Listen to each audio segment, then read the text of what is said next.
You've got your first $1,000 ready to invest, and you want it to grow as much as possible. The good news? I know the exact steps to turn $1,000 into $10,000. But here's the thing, you can't skip around. You've got to follow each step in order, and in this video I'm going to walk you through exactly how to do it. But here's the problem. When most beginners go to invest their first $1,000, they freeze. Do you pick a hot stock?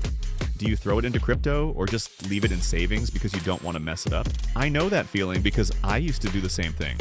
I'd leave my money in a savings account and just hope it would grow over time. After years of waiting, I looked at my statement, and I had earned a grand total of $1.62 in an entire year. That's when it hit me. This isn't going to work. So I started learning how to invest, and let me tell you, I made plenty of mistakes along the way. I chased the wrong stocks, bought into hype, and lost money I didn't need to lose. But here's the good news. You don't have to go through all that trial and error. I'm going to break it all down for you in 5 simple steps. The exact steps you can use to turn $1,000 into $10,000. Let's get to it. Step 1 might surprise you because it's not about investing yet. Before you put your first $1,000 into the market, you need an emergency fund. Why? Because life happens. Your car breaks down, your phone dies, or you get hit with a medical bill. If you don't have cash set aside, you'll end up pulling money out of your investments at the worst possible time, and that can cost you thousands in lost growth. So here's the rule. Keep at least 3 to 6 months of basic expenses in a savings account before you start investing. That way, when life throws you a curveball, you're covered, and your investments get to keep growing untouched. Once your emergency fund is set, now it's time to actually start investing. Step 2 is simple, but it's where a lot of beginners get tripped up. You need the right account. You've got 2 main choices: a regular brokerage account, super flexible, no contribution limits, you can buy and sell whenever you want, or a Roth IRA, which is hands down one of the best options if you qualify. With a Roth IRA, the money you invest grows tax-free. That means when you cash it out later, you don't owe Uncle Sam a dime. Here's the way I think about it. If retirement is your goal, start with a Roth IRA. If you just want flexibility or you're planning to use the money sooner, a brokerage account works great. Either way, this step is non-negotiable. No account, no investing. Now we get to the fun part. What do you actually invest in? Here's the truth.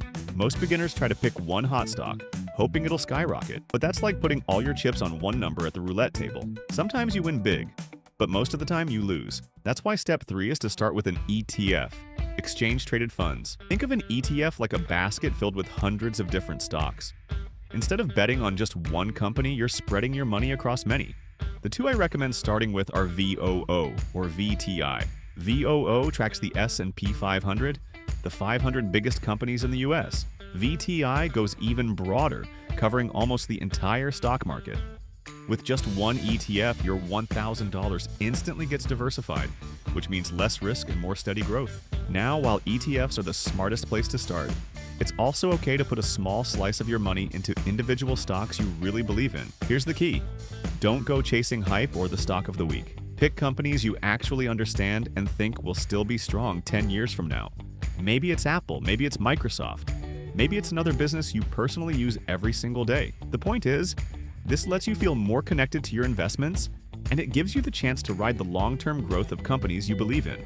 But remember, this is just the icing on the cake. Keep the bulk of your money invested in ETF and use individual stocks for that extra growth potential. I would recommend splitting 50% into ETFs and 50% into individual stocks. This way you get the diversity and protection, balanced with the high upside approach with individual stocks. Finally, step 5, automate it. Even if you only start with $1,000 today, the real magic happens when you keep adding to it consistently. Set up automatic deposits, $50 a month, $100 a month. Whatever you can afford, and use that money to consistently put more money into each investment. This takes the emotion out of investing. You're not trying to time the market or guess the perfect moment to buy. You're just buying every week or month, rain or shine. And that's how you let compounding do the heavy lifting. Because here's the truth, that's the exact process that turns $1,000 into $10,000 over time. Not hype, not luck. Just smart, consistent investing. So there you have it, the 5 exact steps to turn your first $1,000 into $10,000. It's not about chasing hype or getting lucky. It's about building a foundation, picking smart investments, and letting time and consistency do the heavy lifting. If you stick to these steps, your future self will thank you. If you got value from this, hit that like button so more beginners can see this video. Subscribe for more simple investing tips, and turn on notifications so you don't miss the next step-by-step guide. And let me know in the comments, if you had $1,000 to invest right now, where would you put it? Good luck and see you next video.